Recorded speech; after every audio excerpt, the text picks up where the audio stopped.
আসসালামু আলাইকুম। আমি এখন রয়েছি চরসুয়া ইউনিয়ন 6 নম্বর ওয়ার্ড, বাসার নাম গফুর আলী বাড়ি। তো এই রাতে গ্যাসের রাত্রেই একটি ঘর থেকে একটি বাচ্চা নিয়ে গেছে। তো হচ্ছে আমি পাশে একজন লোক আছে, ওনার থেকে একটু জানবো বিষয়টা, ঠিক আছে? একটু বলেন। আমি রাত্রে 10টার দিকে মুরগির খাবার দিছি, খাবার দেওয়ার পরে ঘর থেকে বের হয়েছি, পরে আবার ঢুকছি ঘর থেকে 10:30 বের হয়েছি, বেরোর পরে দোকানদার গেছি, মুরগির খামারে গেছি, পরে আমি রাত্রে 11:45টার দিকে ঘরে ঢুকছি, পরে আমি দরজা লাগাইছি, ঘুমাইছি। পরে সকালে মা আজান দিয়েছে, উঠছে, বাইরে গেছে, বাইরে থেকে আসার পরে দেখে আমার বোনে নাই। পরে আমরা আশপাশ সব তালাশ করছি, চতুর্দিকে খোঁজ লাগাইছি, দরজা খোলা। আসলে কি মর্মান্তিক একটা ঘটনা।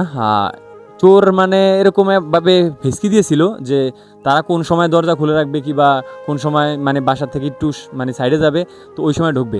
তো আসলে এই বিষয়টা এতটাই খারাপ লাগে, মানুষের মালামাল নিয়ে যায় একটা বিষয়, কিন্তু বাচ্চা নিয়ে গেছে। মানে বয়সটা 11 মাস। 11 মাস। আমি স্ক্রিপে একটা ছবি দিব, আপনারা অবশ্যই একটু করবেন, আর এই ভিডিওটা অবশ্যই শেয়ার করে দিবেন। আর শেয়ার করে আর আপনিও যদি এই বাচ্চার যদি কোনো সন্ধান কোনোভাবেই পান, মানে আপনারা হচ্ছে এখানে একটা নাম্বার দেওয়া থাকবে, ওই নাম্বার একটু যোগাযোগ করবেন। আর সবাই যার যার মানে ঘরের একটু সব কিছু সেফ রাখার চেষ্টা করবেন, ঠিক আছে?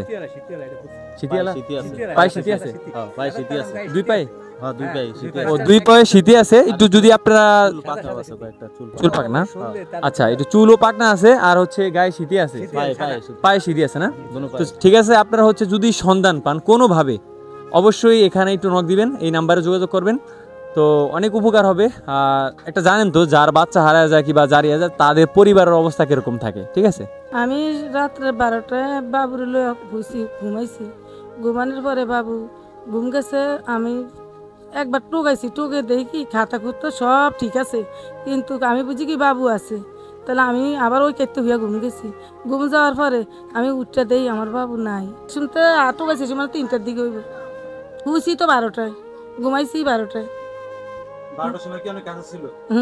12টার সময় আবার ঘুম যায় না, 12টার সময় সজাগ ছিল না, তখন আমরা রাত্রে 1টার দিকে ঘুমাইছি। ঘুমানোর পরে তাই পাশে খাতা পত্র আমার সুন্দর করে থিয়া গেছে, কোরবালি দিয়ে কাপড় দিয়ে ঘুরে থিয়া গেছে। তো বুঝছি আমি কমুজেন বাবু আছে, আমার এমন একটা প্রোগ্রাম করে থিয়া গেছে। ফজর উঠছি, ঘুম ফুরিয়ে গেছে, উঠতে বুঝছি কি এগুলির সাইডে দেই নাই, তো এই টুকাটুকি করছে। পা 2টা শীতই আছে ধনো পায়ে, কাল্লা তো চুল ফাঁক না সাইডে নেই। আমরা এখন এক মুরব্বীর সাথে কথা বলবো, উনি নাকি রাত্রের বিষয়টা একটু বলবে আমাদেরকে। আমি রাত্রে 12:30টার দিকে থেকে শুরু করি, রাতের 1:30 পর্যন্ত সজাগ ছিলাম। তখন আমি বাড়িয়ালিরে বললাম যে আমার এই পার্শ্ববর্তীর কান্দা কাটা করে কি, তখন বললো যে আমি কইলে ওই ঘরে কি বাচ্চা ছিল না, করে হ্যাঁ বাচ্চা হাসপাতাল, পরবর্তী হ্যাঁ ঘরে কেউ নাই, তো কান্দা কেটা ওর ঘরে আরেকটা মেয়ে আছে, এটা বড় মেয়ে, কান্দা অনেক সময়, ওটার বড় কান্না। তো ছোটো কান্দা বলে না এত রাত পাশে যাওয়ান লাগবে না, এনে বাগান কিছু থাকতে পারে, আমরা রাত্রে যাওয়ান লাগবে না। তখন আমি যাই না, কান্দা শুনি, সকালে দেখি কি ওই ঘরের বাচ্চা নিয়ে গেছে। খুবই মর্মান্তিক একটি ঘটনা।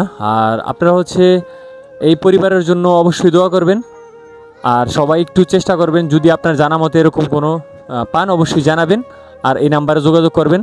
ভিডিওটি অবশ্যই শেয়ার করে দিবেন, সকলের কাছে ছড়িয়ে দিবেন, যে এই বার্তাটা সকলে পায়, আর আপনিও আপনার বাসায় একটু সেভে থাকবেন, ঠিক আছে? তো ভালো থাকবেন সবাই।